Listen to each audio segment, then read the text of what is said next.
Kudelia's finally grown up. Holy shit. Just last episode, I was making the joke that we've heard this whole, oh, Kudelia's going to make a stance, Kudelia's going to make a decision before, and that every time they say that, it still falls flat. This episode completely proved me wrong and blew me out of the water, and it was brilliant. I mean, honestly, last season, when Blooded Orphans started, it was definitely in my top 5, probably my top 3 when it first started of the season. And as things have gone on, it slipped lower and lower and lower. When this season began, there were so many new good anime that came out that it got pushed out of the top 5 again. And I was kind of losing hope in it. I mean, it's still been a good story. It's still definitely been in a top 10 kind of thing. Not something I've ever considered dropping. It's just, it's been a lot slower from when we first started to getting to know the characters. A lot of the growth had become stale. They were pulling out a lot of plot lines that came out of nowhere just to add drama. But this week, man.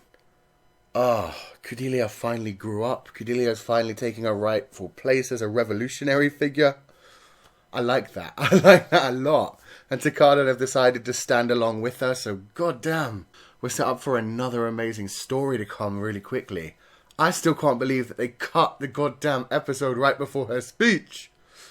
To be fair, this was called Kudelia's decision and not Kudelia's speech, but oh man. I really liked the Gundam fight, and I wanted them to keep that up.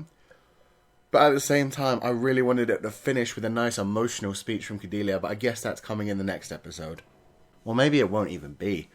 Maybe at the beginning of the next episode, they'll find a way to shut off the newscasters, because, I mean, amazingly, Kudelia threatened Nobliss, I can only guess, into actually making this all work together. He was the one who lifted the media ban and is keeping anyone from taking down this new story about Kudelia as it goes out. So that is kind of amazing. Nobliss seemed so pissed about it, but also kind of impressed. He was just like, wow, she thought she could use me. Oh man, so I'm not sure if he is going to let them break down the newscast before it gets any further and just say he couldn't stop it anymore or what. Because he did seem pissed, but at the same time, maybe he wants her to get through and see how far she can grow. Because he did say maybe she can grow even larger kind of thing. So he wants to see what else she can do and how else she could be of use to him. Oh man, it was so good. So while Kudelia's decision was being made and while she was getting ready to give her speech, there was all kinds of amazing awesomeness going on elsewhere as well. I mean, the Dort Revolution, God, it came to a complete standstill. They were getting slaughtered. I mean, in the streets, wherever they were fighting, they were just getting straight up murdered by Gjallarhorn.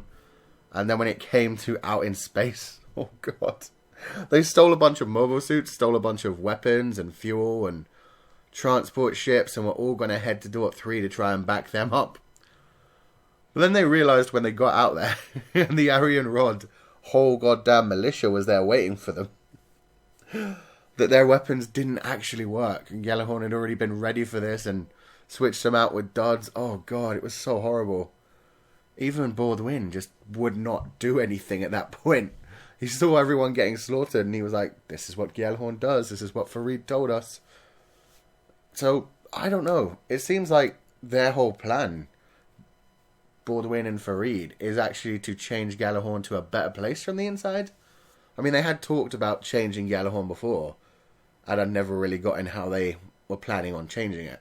Considering they were 2 members of the 7 Stars, I didn't think they'd really want to change anything about the system. Now they're making it sound like they actually want to be more honourable, which is surprising considering they're supposed to be the bad guys.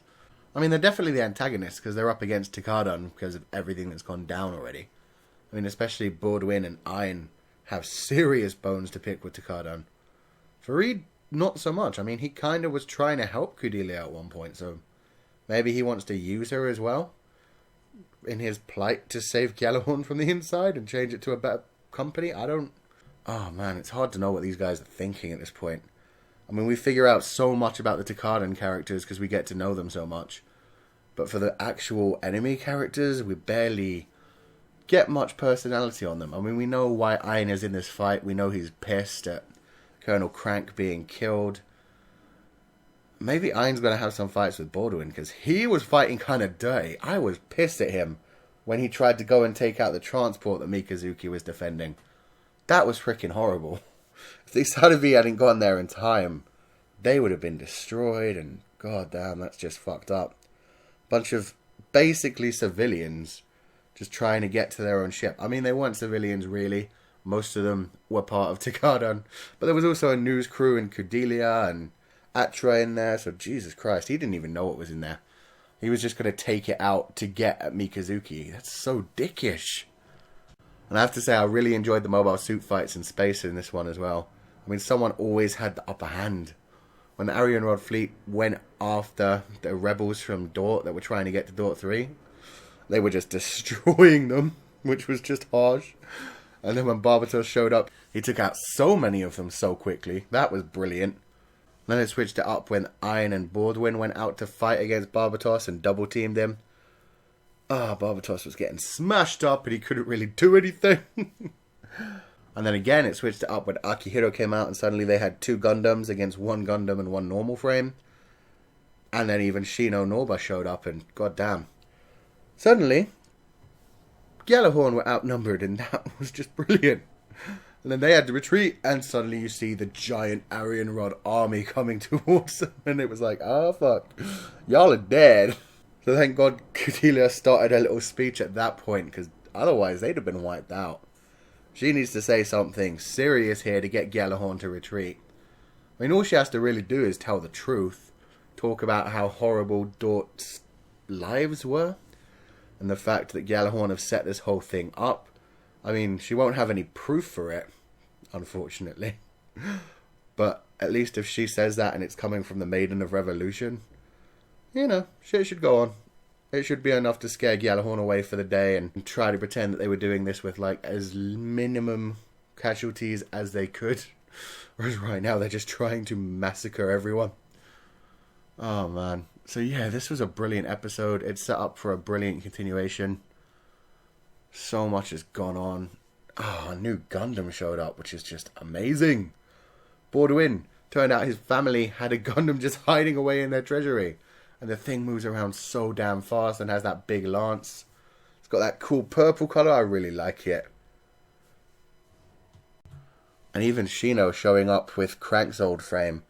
Having it just been painted bright pink by the kids. Oh my god. That's so gay. And it works so well with the fact that Yamagi right at the beginning was like, be safe. And had that whole line like post-credits doing the next week's episode thing, talking about how hard it is for him to stay behind and not really be able to do anything until people come back and then he can only do maintenance. Oh man. Those two are so gay for each other. So yeah, I really liked this episode. It was incredible. The fights, the drama, the fact that Kudelia has finally made a decision and is becoming the Maiden of Revolution. Oh, it's so good. I'm looking forward to the next episode so much. I want to see what Kudelia does with her time to shine, because she's just stepped up so much in this episode, acting so strong in this one. So let me know you guys' thoughts in the comment section below about everything that happened. Do you think it was as good as I did, or am I just freaking out so much because Kudelia finally grew up? Let me know. If you enjoyed this review, wreck that like button like you mean it. Subscribe if you haven't already to see more. And I will see you guys next time.